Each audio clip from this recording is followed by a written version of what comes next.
One-man justice squad, great criminal defense attorney Jeff Gold. What about that, Jeff? What's a jury doing with that? I mean, because you've got this shattered woman, Rachel, on the stand, and she's being duped as she's the foil here in this ruse by her own father a couple of days after her mom's death. Well, you know, I mean, look, there is a difference between him having a mistress and him killing his wife. So if the defense is able to say, okay, look, he had a cover, he didn't want everybody to know, he didn't want his daughter to know, fine. The fact that a lot of this is happening right after she's dead, that he's talking to her, and it makes her queasy that he's talking to her about being a single man so close, after the death.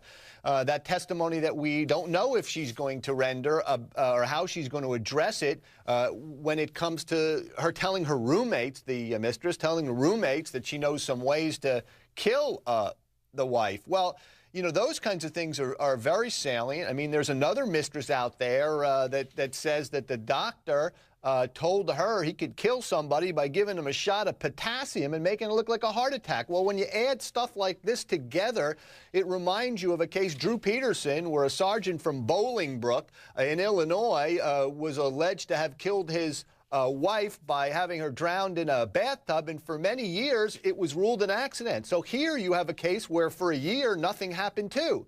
But then statements can be used to take facts that are otherwise ambiguous and have a jury believe one set versus the other. These kinds of things can be put together. The mistress is necessary. And remember one thing, too.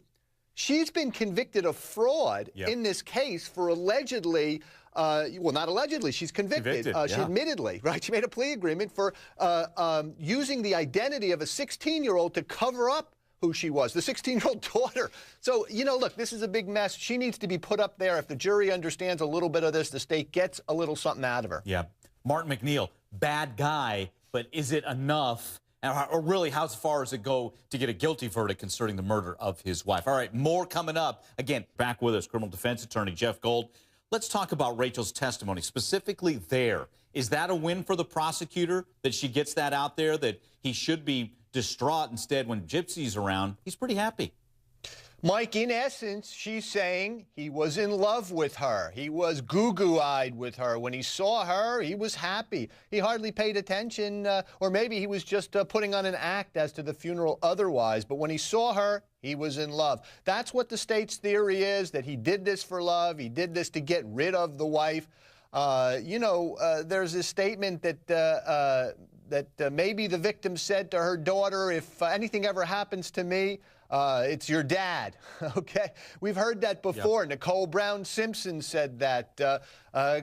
Kathy Peterson in the Drew Peterson case said that. These voices from the grave. These daughters are haunted by their mother's voices, and all they can see is their dad smiling in love with his mistress. Yeah. Let's talk about Rachel's demeanor on the stand. She's shattered. She's emotional. In some places, she's kind of all over the place. She's combative and things like that. Was she effective?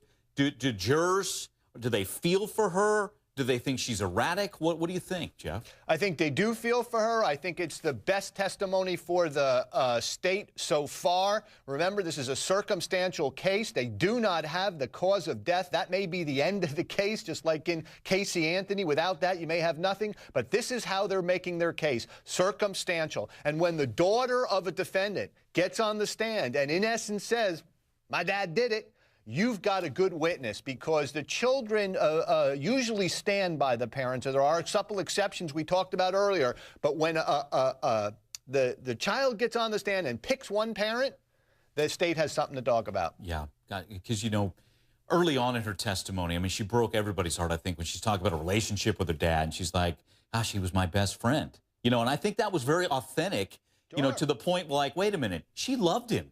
She doesn't, she didn't have any kind of axe to grind against him. She loved him. That's exactly right. And then she's come to the conclusion he killed Mom. So now she doesn't like him so much. Yeah, exactly. Is she the kind of testimony, the kind of person on the stand that sticks with the jury because of the emotions and the ride that she took all of us on? Yes, it does stick with the jury. I just still question whether in the end, at the end of the day, Can it overcome a fundamental flaw like we don't know what caused the death? That's what the problem is. But it was good testimony. It is emotional testimony. It will stick with the jury. It's the best the state has. Is it enough, though? There you go. Yeah, that's right. 3 autopsies, not one expert saying homicide is manner of death. Much more coming up. Gypsy set to take the stand. We'll have it.